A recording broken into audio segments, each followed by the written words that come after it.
Namaste. I am Swami Mahamedhananda and this is Vivekananda Study Circle IIT Madras Sunday regular class. I'll begin with the Shanti Mantra.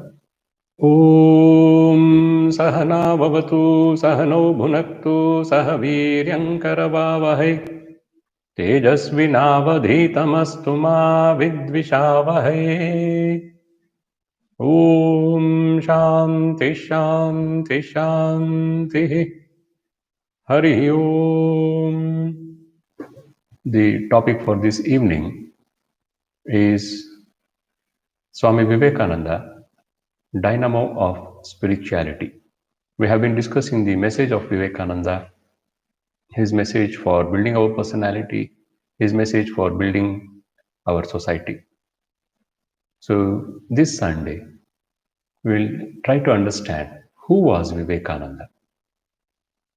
He was a spiritual giant, but what was his training? What was the spiritual dimension of this personality?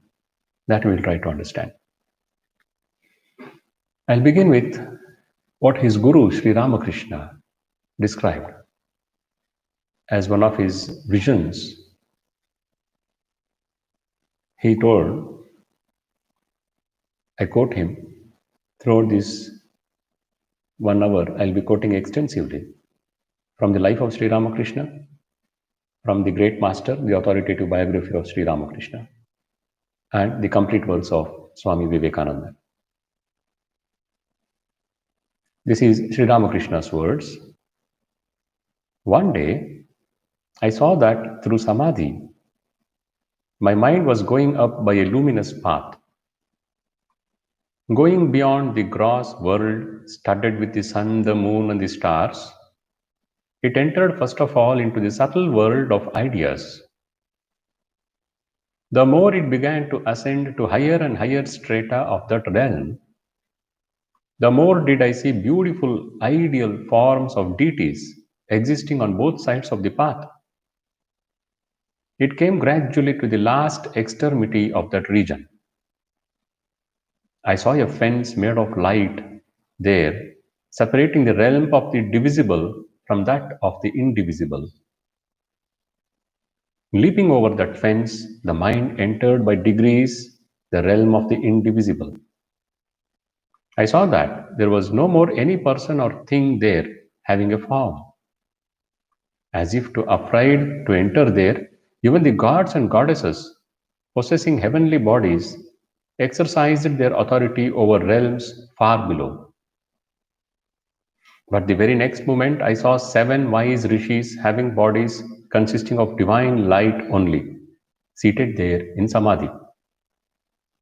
I felt that in virtue and knowledge, love and renunciation, they had excelled even the gods and goddesses, not to speak of human beings.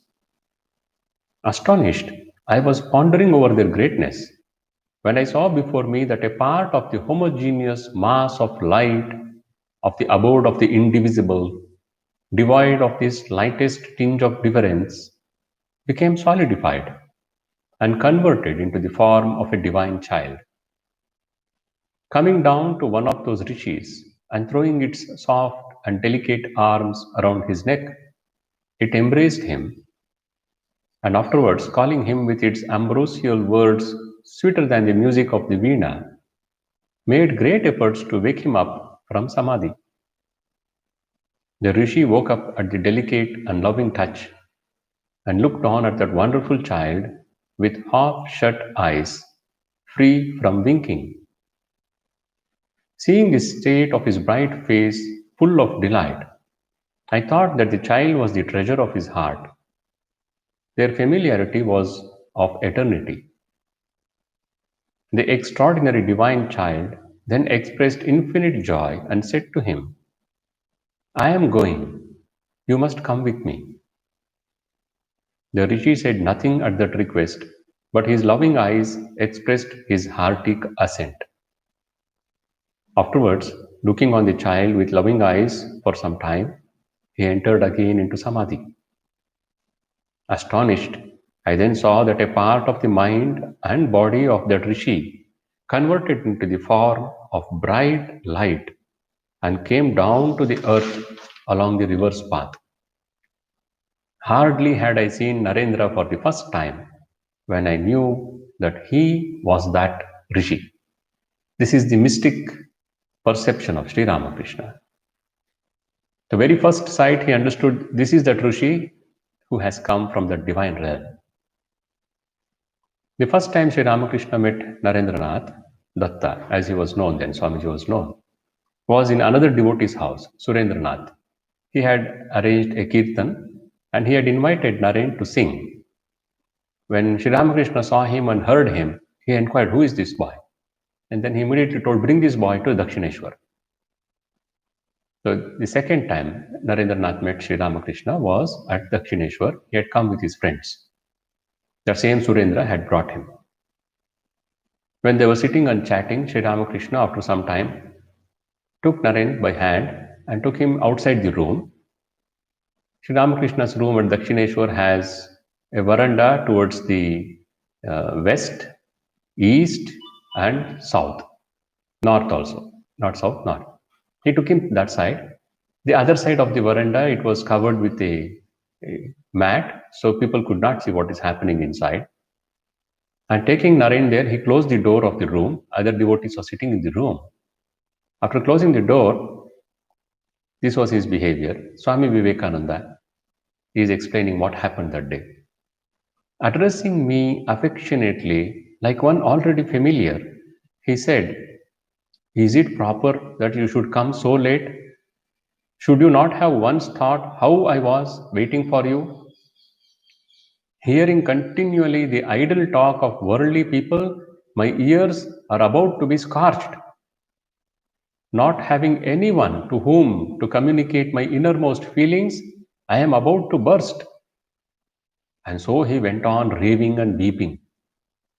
The next moment he stood before me with folded palms and showing me the regard due to a god, went on saying, "I know, my lord, you are that ancient Rishi Nara, a part of Narayana, who has incarnated himself this time to remove the miseries and sufferings of humanity."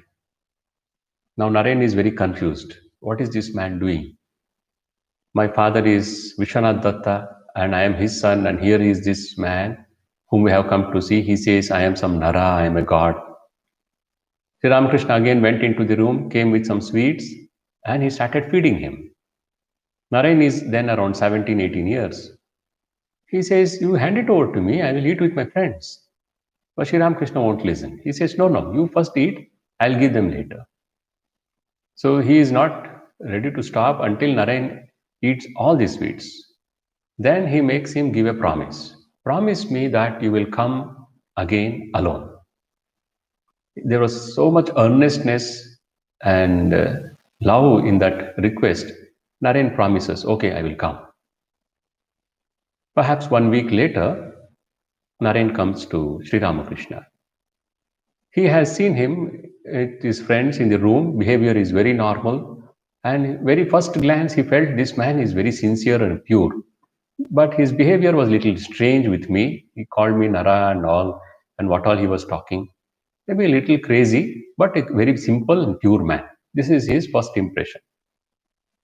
Second time, when he comes, Sri Ramakrishna is sitting in his room alone. There were two cots in Sri Ramakrishna's room, one on which he would sleep, and other where he would sit.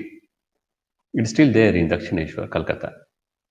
So when he came, he made Naren sit on the cot. He was very happy he had come.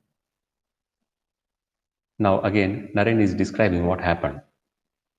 I quote, "No sooner had he seen me than he called me joyfully to him and made me sit at one end of the bedstead. I sat down, but found him in a strange mood. He spoke indistinctly something to himself, looked steadfastly at me, and was slowly coming towards me. I thought another scene of lunacy is going to be enacted now. Scarcely had I thought so when he came to me and placed his right foot on my body. And immediately I had a wonderful experience.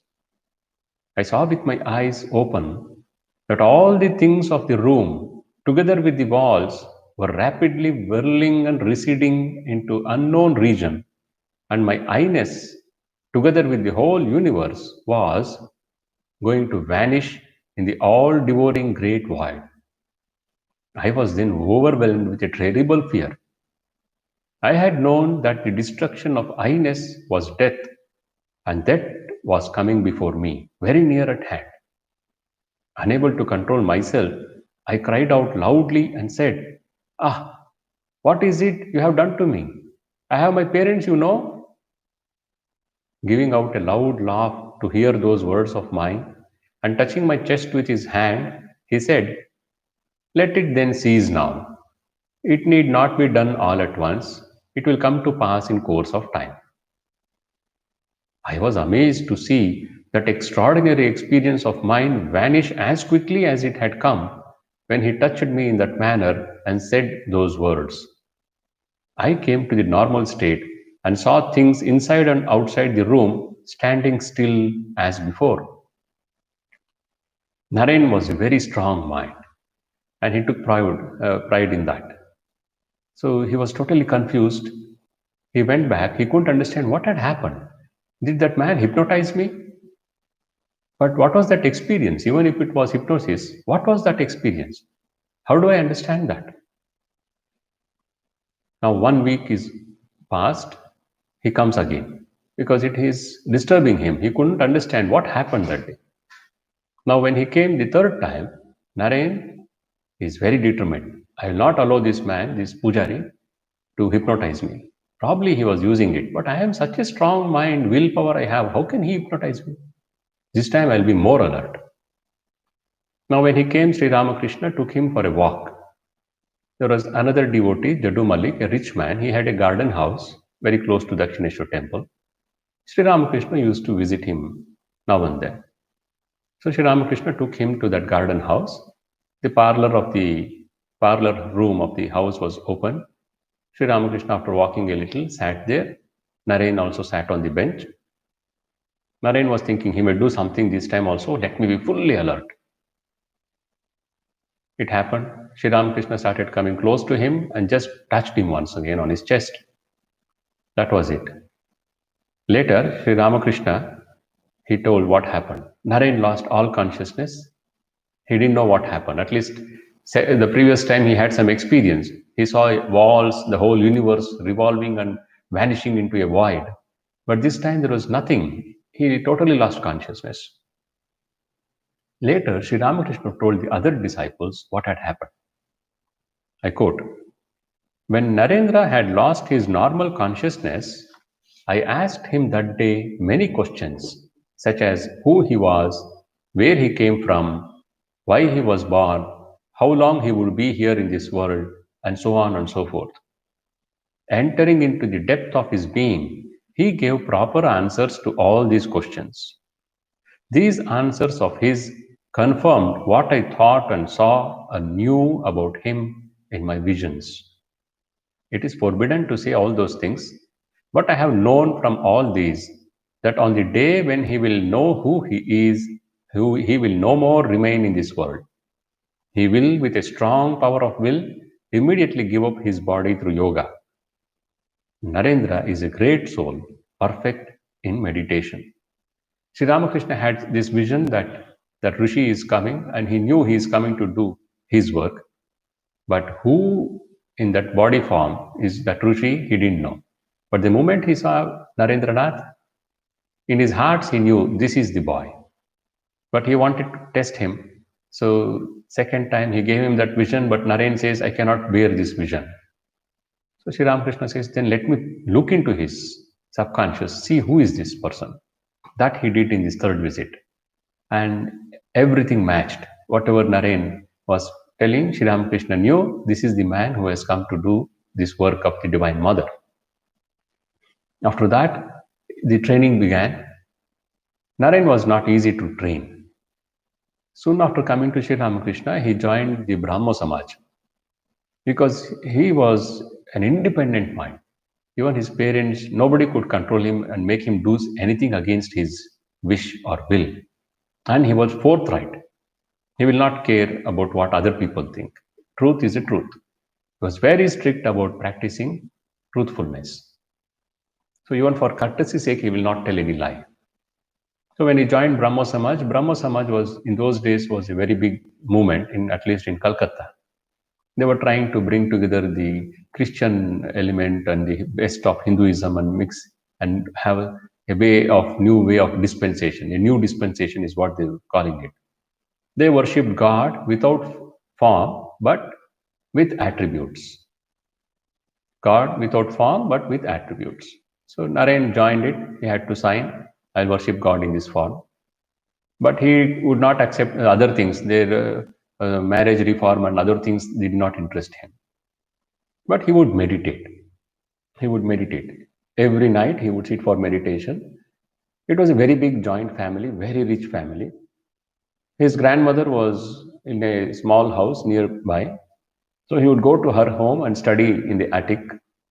And if some relatives come there, it is also was there that sometimes he would hire a room nearby, stay alone and study.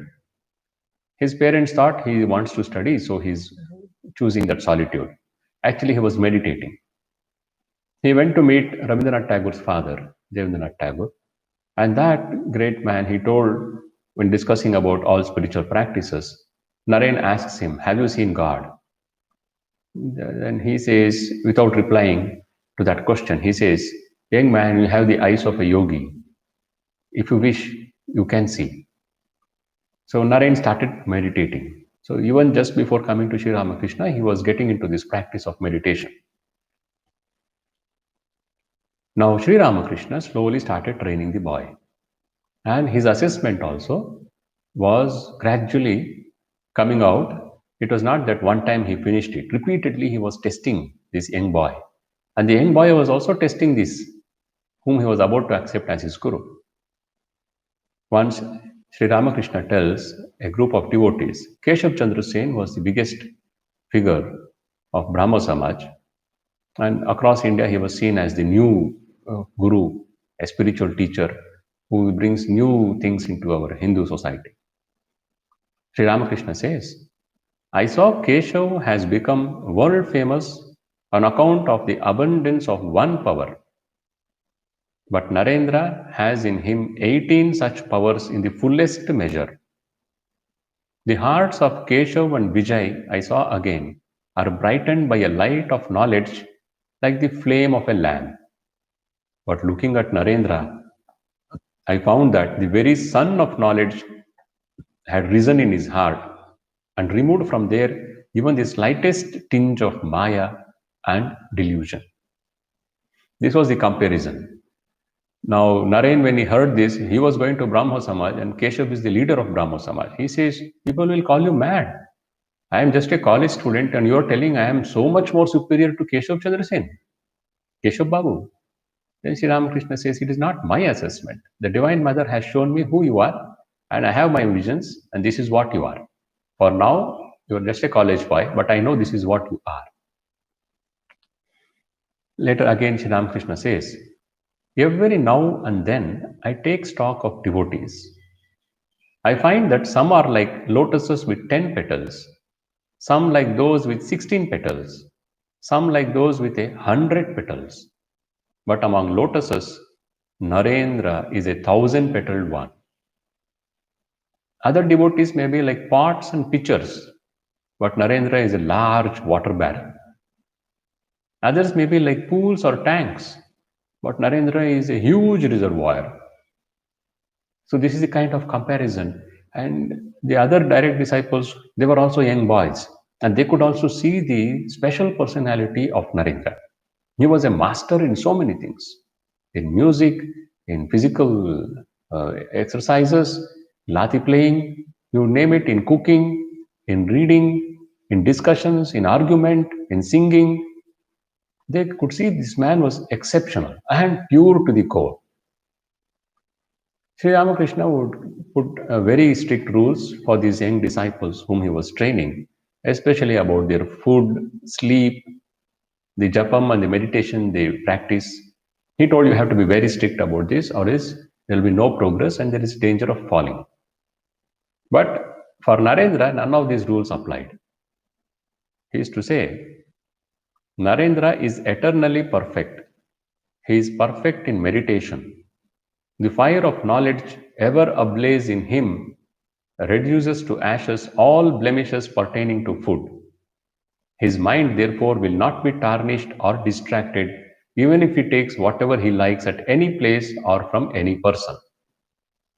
He daily cuts to pieces Maya's bondages with the sword of knowledge. Mahamaya, therefore, fails to bring him under her control. Some Marwari devotees used to come to Sri Ramakrishna and they would offer badam, pista, and other things. Sri Ramakrishna couldn't even touch it because he would say they give with so much of desire and it is not pure food. And he would not allow the other young disciples to eat it. He would say, no, you cannot eat this, it will burn you. So, what to do with this? Send it to Naren. He can eat, he can burn this whole thing, it won't affect. Now, this was one assessment of Narendra. Sometimes it was not so simple, it was very testing. One example is this.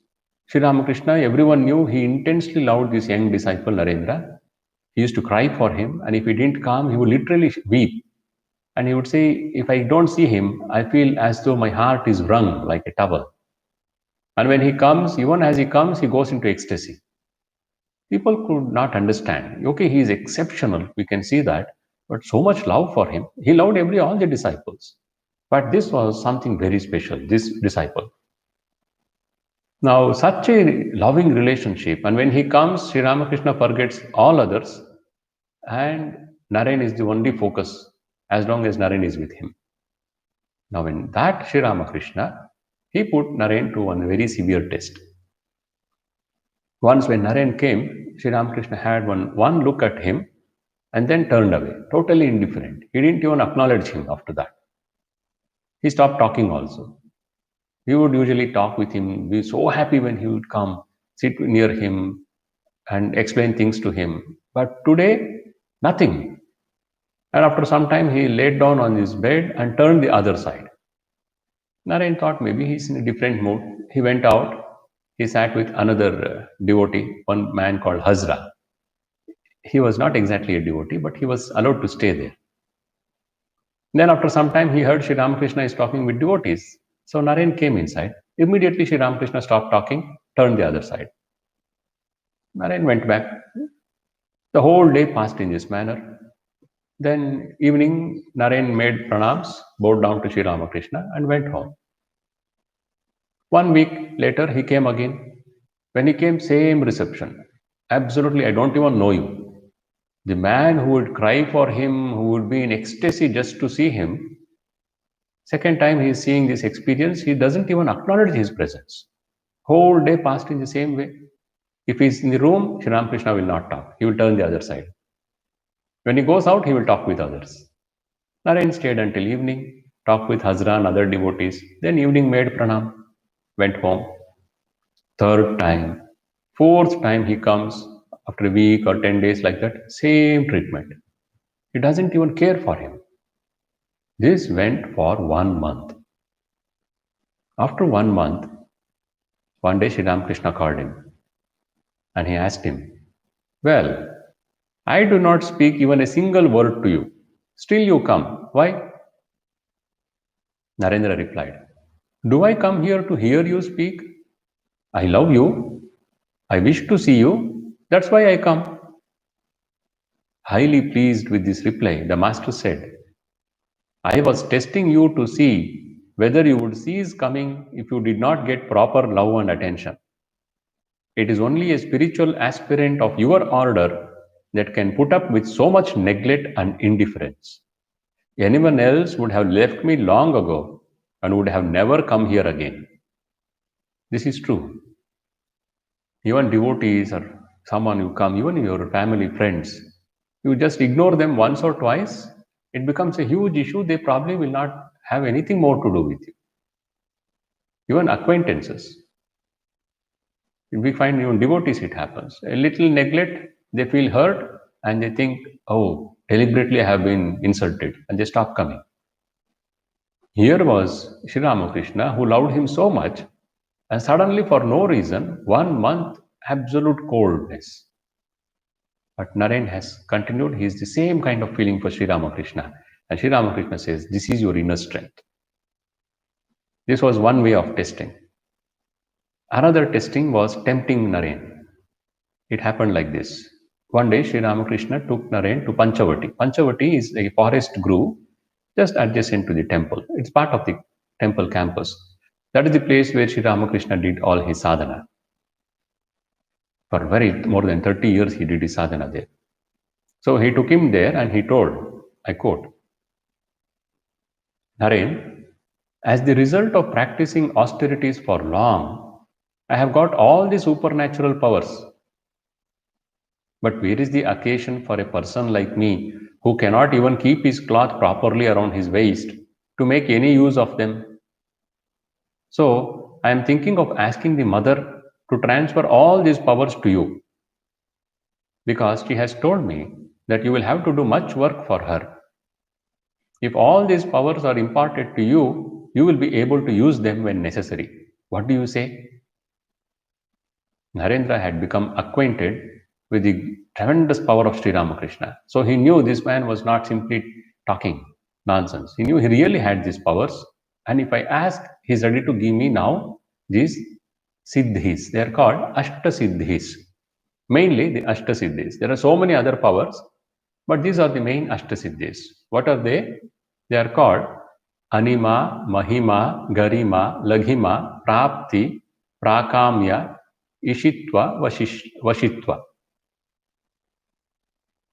What is anima? Anima is the ability to reduce the body, make it very small as an atom. Hanuman uses this power when he flies to Lanka. Next is Mahima, ability to take a gigantic form. Same thing Hanuman also did when he was flying, again when he had to bring the Sanjivani Parvat. Garima is ability to become very heavy in weight. We find again Hanuman uses this when he has to break the little ahankar, arrogance of his younger brother Bhima. He asks him to cross him over his tail. Bhima says, "Arey, old monkey, I cannot cross over your tail." Then Hanuman says, he doesn't know it is Hanuman, his elder brother. He says, lift my tail and go. Hanuman puts his power in that tail. He makes it so heavy, Bhima is unable to move it with all his strength. That is Garima. Laghima is the ability to make the body very light. So this is used to levitate or fly. Prapti is the ability to instantaneously travel anywhere at will.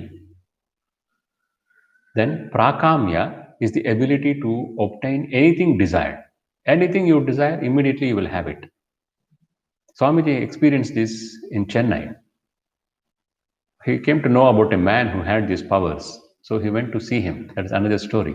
And Swamiji says how the man manifested it. He was staying in a cremation ground. And Swamiji's life, we find this. Swamiji says what all things he manifested. Amazing things he manifested. Ishitva, ability to control nature, other individuals, and even human body's organs. Then Vashitva, ability to have everything under control. These are the 8 main siddhis. They are called Ashta Siddhis. There are other siddhis also. Bhagavatam Puranam talks about so many more siddhis. Now Sri Ramakrishna is offering these powers to his young disciple Naren. Tomorrow you will have to do a lot of work. This will help you then. Will you take it? Narendra thought seriously and asked, Sir, will they help me in realizing God? This power to ask the right question, that makes the difference between success and failure. Because Naren has trained himself and his ideal is very clear. God realization is the goal. So here is a temptation, very big temptation. You will have those siddhis without struggling for it, just like a lottery. But he's tallying it, checking it with his ideal. My ideal is God realization. He's very clear about it. So the question is, Sir, will these powers help me in realizing God? Sri Ramakrishna replied, they might be of no help to you in that respect, but they will stand you in good stead when you engage yourself in God's work after realizing Him. Hearing these words, Narendra said, "Sir, I have no need of these things. Let me realize God first, and then it will be decided whether to accept them or not. If I obtain these wonderful powers now, and goaded by selfishness, forget the aim of life and happen to make improper use of them, it will be wholly ruinous to me." This wisdom a 19-year, 20-year boy had. Sri Ramakrishna is very happy to hear this. He goes around telling all the devotees, look at this boy, what maturity he has and what self-control he has. Now, a little about Narendra's sadhana. What kind of sadhana Narendra did? He was, as Sri Ramakrishna said, Dhyana Siddha. By birth, he is a master in meditation. There was one specialty in him which he explains like this. It is Swami Vivekananda, much later, telling this. I used to see all my life a wonderful point of light between my eyebrows as soon as I shut my eyes in order to go to sleep. And I used to observe attentively its various changes. So that it might be convenient to see it, I used to lie on my bed in the way people bow down, touching the ground with their foreheads. That is, face down. The extraordinary point kept changing its colors and increasing in size, becoming gradually converted into the form of a ball, and bursting at last covered my body from head to foot with a white liquid light. As soon as that happened, I lost consciousness and fell asleep. I believed that all people went to sleep in the same way. I was long under that impression. When I grew up and began to practice meditation, that point of light used to come before me. First of all, as soon as I closed my eyes and concentrated on my mind on it. In those days, I daily practiced meditation with a few friends according to the instruction of Maharishi Devendranath Tagore. We talked among ourselves about the nature of visions and experiences each of us had. At that time, I came to know from what they said that they never had the vision of such light, and none of them went to sleep in that way. Until he came to college, Naren thought this is the way every human being sleeps. You will see that light and you focus on it, and it will slowly become big, it will burst, and you will lose consciousness or you go into sleep. So he thought this was the process of sleeping. In college days only he understood, oh, none of them are having this. It seems to be only my experience. Now, when he was practicing meditation, Naren initially practiced the way the Brahmo Samaj tradition taught him, God without form but endowed with attributes. But after coming in touch with Sri Ramakrishna, it changed.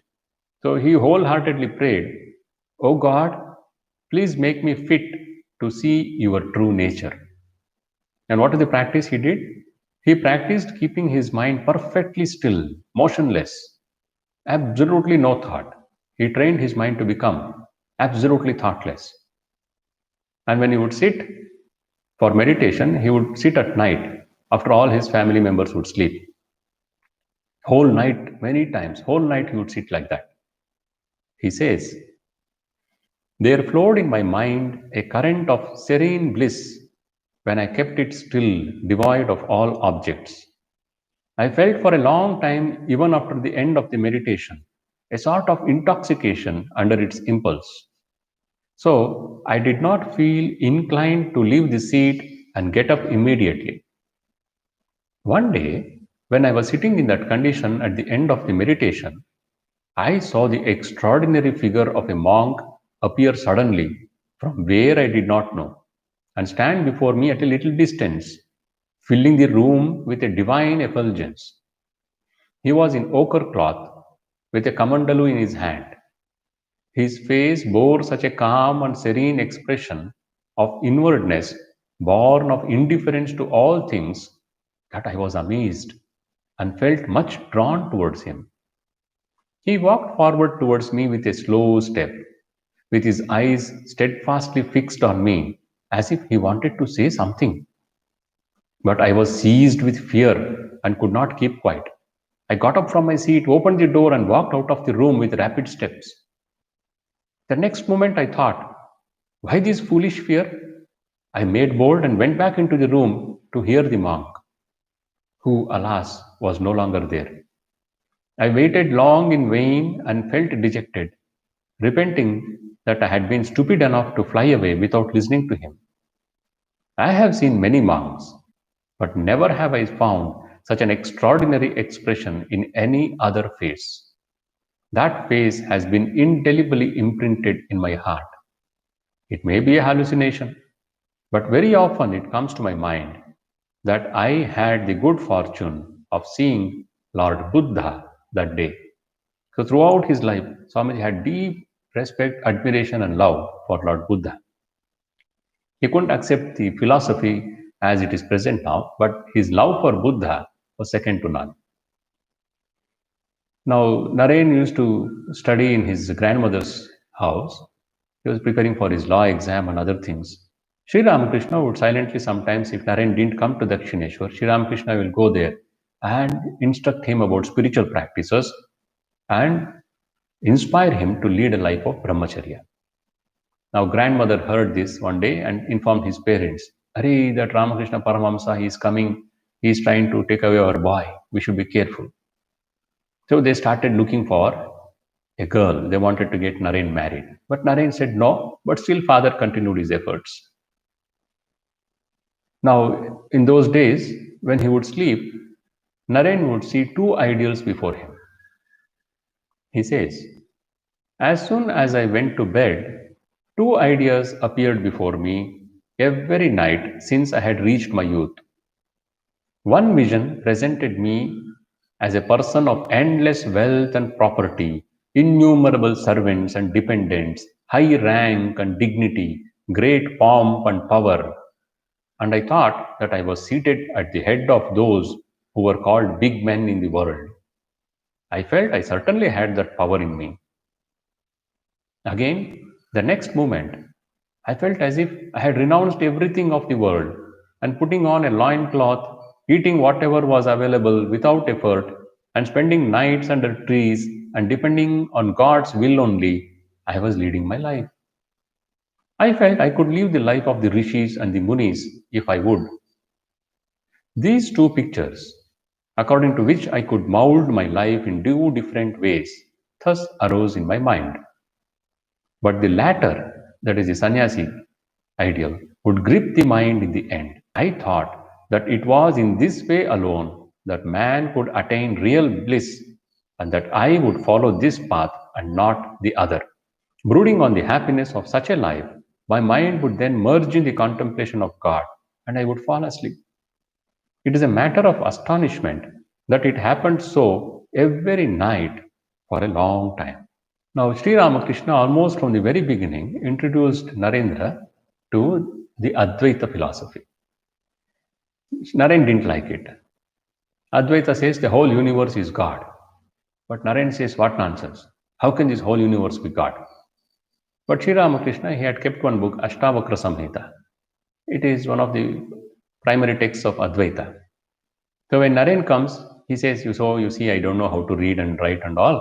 He knew little. So he says, for my sake, you read this book. So Naren starts reading. After some lines, he gets irritated. Sri Ramakrishna laughs and tells, Are, for my sake you read. I am not asking you to accept those ideas. So every time he makes him read that book. But Naren says it is blasphemy to call this world and all things in it as God. So he wanted to understand that there is God with divine attributes, but this world cannot be God. So when once he was very irritated, he told his Guru Sri Ramakrishna, what is the difference between this and atheism? Should the created Jiva think of himself as the creator? What can be more sinful than this? What ideas can be more unreasonable than saying, I am God, you are God, all things that are born and die are God? The brains of the rishis and munis, the authors of such books, must have been deranged. How otherwise could they have written such things? Very strong stand. Rishis are all mental people. That's why they wrote this whole universe is God. Now, Sri Ramakrishna will laugh, but again make him read. One day, Sri Ramakrishna told Narendra many things indicating the oneness of Jiva and Brahma, the non-dual philosophy. Narendra heard very attentively but not at all convinced. He could not understand also. After Sri Ramakrishna's this thing, he went out and there is this Hazra. He was talking with him. He's Naren's friend. So with him, he's telling, can it ever be possible that the water pot is God, cup is God, whatever we see, and all of us are God? So he and Hazra started laughing. What a stupid philosophy. Sri Ramakrishna was in one semi-ecstatic state. So he, hearing Narendra laugh, he came out of his room and coming to them smiling, he asked affectionately, what are you both talking about? And before they could reply, he touched Narendra and went into ecstasy. Later, Swamiji described what happened to him. I quote, the magic touch of the Master that day immediately brought a wonderful change over my mind. I was astonished to find that really there was nothing in the universe but God. I saw it quite clearly, but kept silent to see whether the impression would last. But it did not abate in the course of the day. I returned home, but there too everything I saw appeared to be Brahman. Brahman is consciousness. I sat down to take my meal, but found that everything, the food, the plate, the person who served, and even myself, was nothing but that. I ate a morsel or two and sat still. I was startled by my mother's words, why do you sit still? Finish your meal. And then began to eat again. But all the while, whether eating or lying down or going to college, I had the same experience and felt myself always in a sort of trance. While walking in the streets, I noticed cabs plying, but I did not feel inclined to move out of the way. I felt that the cabs and myself were of one stuff. There was no sensation in my limbs, which seemed to be becoming paralyzed. I did not relish eating and felt as if somebody else were eating. Sometimes I lay down during a meal. After a few minutes, I got up and again began to eat. The result would be that on some days I would take too much, but it did no harm. My mother became alarmed and said that there must be something wrong with me. She was afraid that I might not live long. When there was a slight change in the state, the world began to appear dreamlike. While walking in Cornwallis Square, I would strike my head against the iron railings to see if they were real or only a dream. This state of things continued for some days.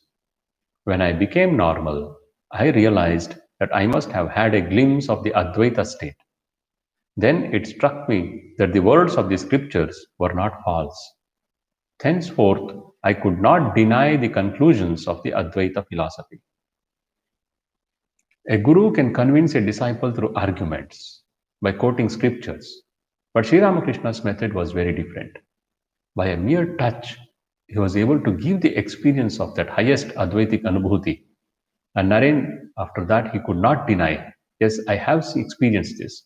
It is not hypnotism, because people may confuse this was a hypnotic state. It is not hypnotism. It is an altered, higher level of consciousness. There are other ways in which Sri Ramakrishna trained Naren. Again, in his life, we find this. He says, I was lying on my bed at night with the door of my room bolted from within. It was in his grandmother's house. When Sri Ramakrishna suddenly attracted me and took me, the one that lives within this body, to Dakshineshwar, giving a great deal of instruction to me and talking on various subjects, he allowed me to return. This is the Sukshma Sharira. One is the physical body, other is the Sukshma Sharira. So Sri Ramakrishna, by this power, he drew Naren's Sukshma Sharira from his place to Dakshineshwar, taught him, trained him in some things, and sent him back. Now, in this kind of spiritual practice, naturally, the mind will manifest some powers. All power is in the mind. It will start manifesting them. These are what powers are called siddhis. When Naren was practicing this, initially Sri Ramakrishna asked, he said, I don't want them. But now when he is practicing, suddenly they came upon him clairvoyance and clairaudience. That is, the power of seeing and hearing from a distance. These are also siddhis. small ones. Anyone who little concentrated practice, they can get this. Sitting here, you can know what is happening in some other part of the country, some other part of the world also. You can hear what they are talking also. As soon as he sat down to meditate, and the meditation became just a little deep, his mind ascended to a plane from where he could see persons and hear their talks. No sooner had he seen anything like that than there arose a desire in his mind to go and see whether the vision was true or not. So he gave up his meditation immediately, ran to those places, and found that whatever he had seen during his meditation was entirely true. When he told Sri Ramakrishna about it a few days later, Sri Ramakrishna told him, all these are obstacles on the path to the realization of God. Don't meditate for a few days now. You are ill, you are sick. So go fasting, the doctor says. Similarly, Sri Ramakrishna is telling, you have developed some powers now, stop meditating for some days. If you don't, then you will be tempted to use these powers, and more powers will come, and you will forget the goal, which is self realization or God realization. People sometimes confuse these powers, siddhis, for spirituality. Here is a Babaji who knows everything about me. Here is a Babaji who can do so many things. There is nothing spiritual about it. It is just a power of the mind. That doesn't mean one who is using it is not spiritual. Great powers, great saints have used it also. We have many such spiritual personalities known even in recent times who could use those powers, but only in a spiritual way. Just the power itself doesn't make a person spiritual. That is the point. Now, in the course of his meditation, Vivekananda had so many visions. One I'll quote here. There appeared before him a very large, wonderful triangle of light, which he felt was living. One day he came to Dakshineshwar and told Sri Ramakrishna. Immediately the Guru tells him, very good, you have seen the Brahma Yoni. While practicing sadhana under the Bilva tree, I also saw it.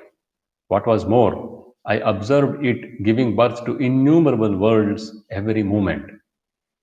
This we cannot understand from the physical dimension. These are in the higher dimensions, which only a yogi can perceive.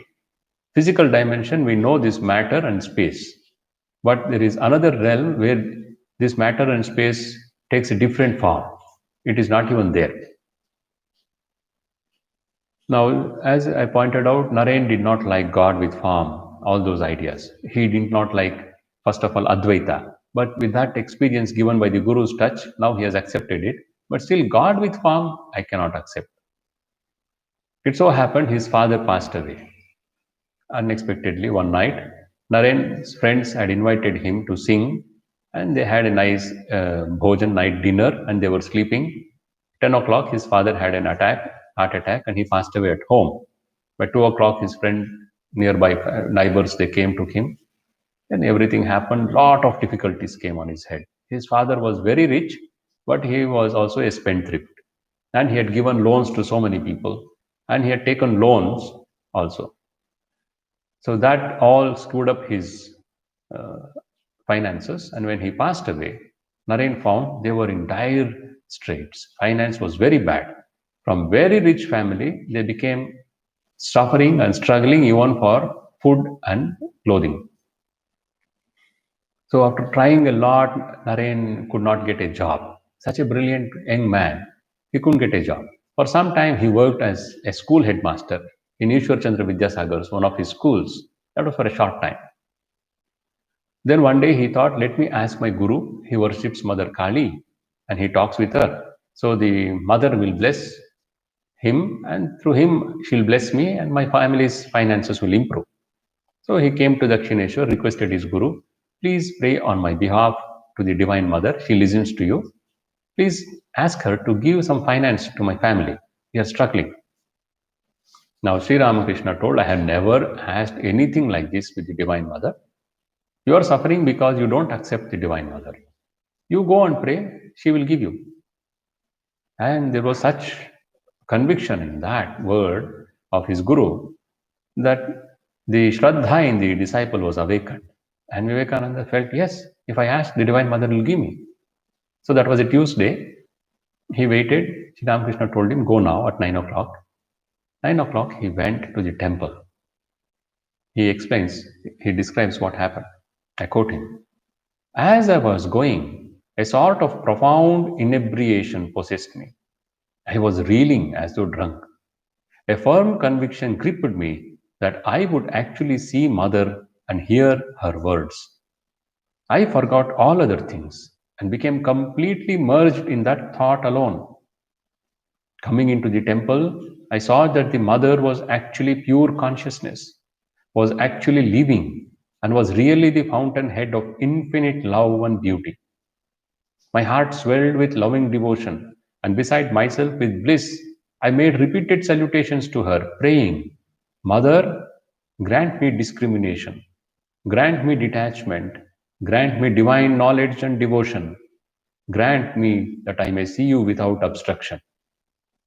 My heart was flooded with peace. The whole universe completely disappeared, and the Mother alone remained, filling my heart. When he came back, Sri Ramakrishna asked him, did you ask Mother for your finances? Immediately it struck him, no, I didn't ask, I forgot. Sri Ramakrishna says, go, run, ask again. Second time he goes to the temple. As soon as he sees the Divine Mother, he forgets everything, prays for the same earlier prayer. Give me discrimination, give me detachment, give me divine knowledge and love. As he comes out and comes towards Sri Ramakrishna's room, he understands, I forgot to ask. Sri Ramakrishna says, what sort of a man are you? Simple prayer you cannot do? Go and ask again, run. Third time he comes, this time he is totally willed. I will ask what I want to ask. But when he comes into the temple in the presence of the Divine Mother, he remembers that he has thought of asking for finance help. Suddenly he feels very small. He says, this is just like my Guru tells, going to an emperor and praying for a pumpkin. I have come to the Divine Mother and I am asking her for some money. So consciously now, third time, he prays for discrimination, knowledge, devotion. He comes back and he understands this is all the play of my Guru. So he holds Sri Ramakrishna's feet and says, you are doing all this. You are not allowing me to pray for those things. Now you bless that my family will have food and clothing. After a lot of pestering, Sri Ramakrishna blesses him and says, normal, simple food and clothing, they will never have want. Now, this was the time when Naren accepted God with form. And Sri Ramakrishna is very happy. That whole night, Naren spent in singing songs. Sri Ramakrishna taught him one song about the Divine Mother. Until morning, he was singing that song. And whoever came next day, and after some days, Sri Ramakrishna would tell them, you know, Naren has now accepted the Divine Mother. It's a great thing. What is there? He was talking about Nirakara. Now he has accepted Mother. What is there? But Sri Ramakrishna knows what role Naren has to play. If he is one-sided, he cannot be a Vishwaguru. A Vishwaguru is one who can accept all paths, who knows all paths, and who can give help in all paths to all spiritual aspirants. If Naren is one-sided, he cannot be a Vishwaguru. So he is very happy that Naren has now accepted the Divine Mother, worshipping God in form. Now, Naren also was a brilliant mind, sharp intellect. So there is another episode here. How he was trained is one thing, and why he was trained specifically is because he had that extraordinary capacity to understand ideas. One example, one day they are all sitting in Sri Ramakrishna's room and there is a discussion about Vaishnava religion. Sri Ramakrishna says, Vaishnava religion teaches that one should always be careful to observe three things. Name Ruchi, have taste for God's name. Jive Daya, kindness to all human beings. Be kind to all of them. And then worship of the Vaishnavas. These three things every Vaishnava should do. Now, as he was telling this, Sri Ramakrishna goes into ecstasy. And then as he comes out, he says, compassion for all beings? Compassion for all beings? What compassion are you talking? You yourself are a small human being. How can you show compassion to others? No, not compassion to jivas, but service to them as Shiva. You are not any great person to show compassion to fellow human beings. All you can do is serve them, looking upon them as Shiva. Everyone heard this. Then the group broke out and everyone went out. As he came out, Narendranath, he told, what a wonderful light have I got today in the Master's words. In synthesizing the Vedantic knowledge, which was generally regarded as dry, austere, and even cruel, with sweet devotion to the Lord, what a new, mellowed means of experiencing the truth has he revealed today.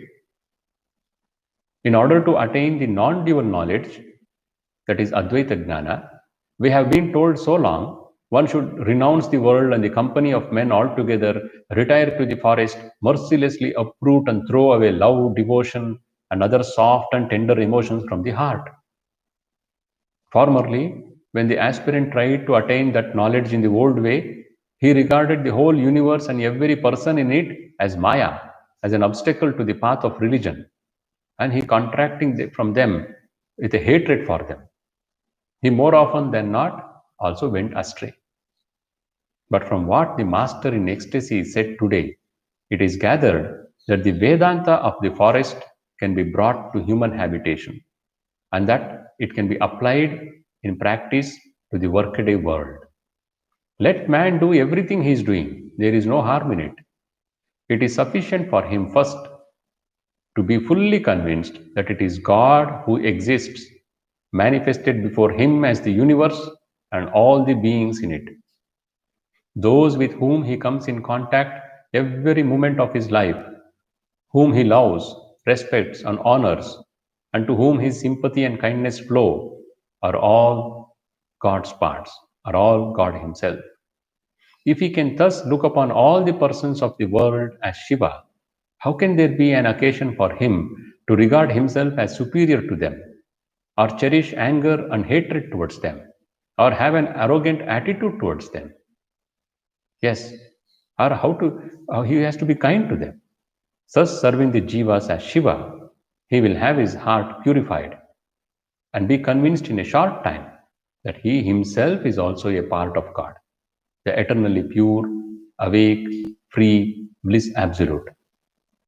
We get a great light on the path of devotion too from these words of the Master. Until he sees God in all beings, the aspirant has not the remotest chance of realizing true transcendental devotion. If the devout aspirant serves the jiva as Shiva or Narayana, he will certainly see God in all, attain true devotion, and have the aim of his life fulfilled in a short time. Those aspirants who adopt the path of action, that is Karma Yoga, or that of concentration, that is Raja Yoga, for the realization of God, will also get much light from these words. For as embodied beings can never rest for a moment without doing work, it goes without saying that it is only the work of the service of jivas as Shiva that should be performed. An action done in that spirit will enable them to reach the goal sooner than otherwise. If the Divine Lord ever grants me an opportunity, I'll proclaim everywhere in the world this wonderful truth I have heard today. I will preach this truth to the learned and the ignorant, to the rich and the poor, to the Brahmins and the Chandalas. This was a 21-year-old Narendranath. Others also heard it, but they could not see so much light in it. One simple statement, from that he was able to take a whole philosophy out of it. And this is the motto, Atmano Mokshartham Jagat Hitaya Cha, which he gave to the Ramakrishna order. And Jagat Hita will be done with this spirit, Shiva Gnane Jiva Seva. That he got from this one small dialogue with his Guru, Sri Ramakrishna. This was the speciality of Naren. And that came because of his birth, which we have seen is divine, and also the capacity he had. Now, once he is convinced of the Advaita, Narayan wanted highest samadhi, which Advaita speaks of, which is called Nirvikalpa Samadhi, totally merged in that consciousness. He wanted to experience what the Upanishads repeatedly tell us, Aham Brahmasmi, I am consciousness. So he started pestering his Guru Sri Ramakrishna, I want that experience. One evening, Sri Ramakrishna is then lying sick with cancer. They're all in one garden house called Kasipur. Every day, night they used to meditate, these boys. Naren used to be the leader. So evening they will sit and meditate whole night. One evening he was meditating and suddenly, unexpectedly, he had that highest samadhi. He was meditating when suddenly he felt a light at the back of his head, as though a torchlight were playing there. It became more and more brilliant and larger and larger. Finally, it seemed to burst. His mind became merged in it. What transpired then in his consciousness was beyond words. After a long time, by around 9 or 10, he came back to consciousness. As he was coming to consciousness, there were other disciples. One of them was a little aged person. They used to call him Gopalda. Naren started shouting, Gopalda, Gopalda, where is my body? So Gopalda thought, why? This is your body, you are sitting here. He says, no, where is my body? I cannot see my body. He started touching him and telling, here is your hand, here is your leg. What is this strange thing? So he immediately rushed up to tell Sri Ramakrishna, something has happened to Naren. Sri Ramakrishna told, let him stay in that state for a while. He has teased me long enough for it. Now another brother disciple, Niranjan, he also came running and told, Naren seems to be dead. His body is ice cold. Sri Ramakrishna laughed and told, no, let him stay in that condition. Now, when he recovered to get up, he went upstairs to meet his Guru Sri Ramakrishna. Then Sri Ramakrishna tells him, now then, the mother has shown you everything.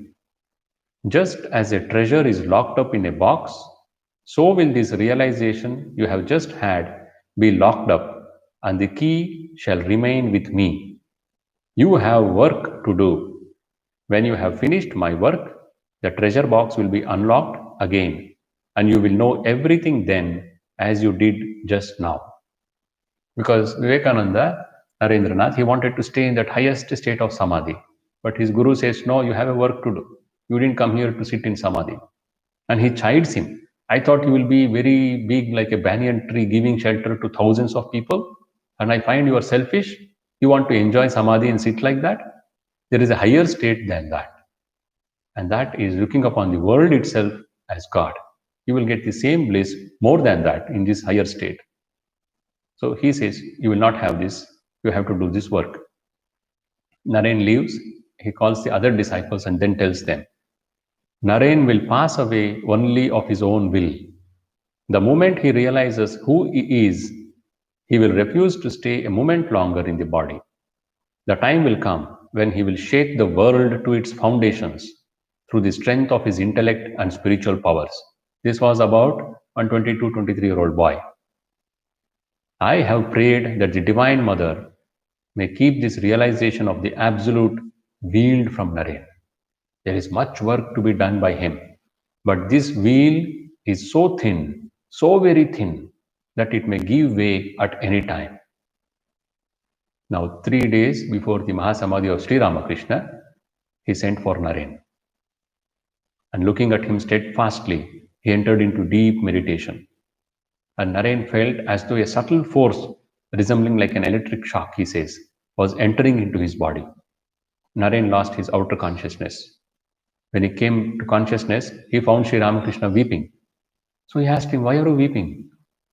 Sri Ramakrishna tells him, oh Naren, today I have given you my all and I have become a fakir, a penniless beggar. By the force of the power transmitted by me, great things will be done by you. Only after that will you go where you came from. So the Guru had prepared the disciple, poured all his power into him. He was already a genius, a superhuman, a Dhyana Siddha, Nitya Siddha, one of the Sapta Rishis. And into him, Sri Ramakrishna pours again all his powers, just 3 days before his Mahasamadhi. And he tells him, you have work to do.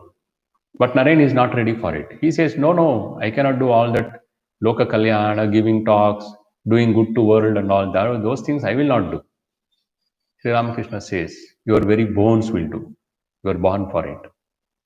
Narendra still doesn't know what is his life future. But his guru is telling your very bones will do. You have been born to do that. You cannot go anywhere. And until you do it, this highest realization will be locked and the key is with me. This was the background of Vivekananda. Narendranath transforming into Vivekananda. Soon after the Mahasamadhi of Sri Ramakrishna, they took sannyasa, and he and the other brother disciples, he brought them all together.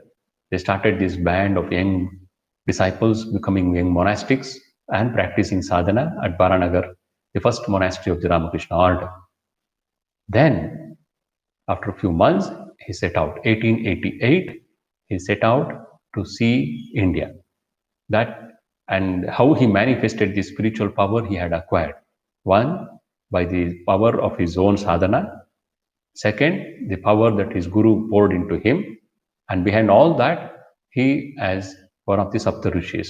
How the spiritual personality, an extraordinary spiritual power, how it worked and how he manifested it, that we'll see. We'll meet again next Sunday, where I will take forward from this point Vivekananda going out as Swami Vivekananda, a powerful dynamo of spiritual power. How he used that power to transform the lives of people who came in touch with him. Dramatic transformations happened. I'll give some examples which may not be known to many of you. We'll meet again next Sunday. Please mail your questions. I'll try to reply them after some weeks. Thank you. Sri Ramakrishna Arpanamastu.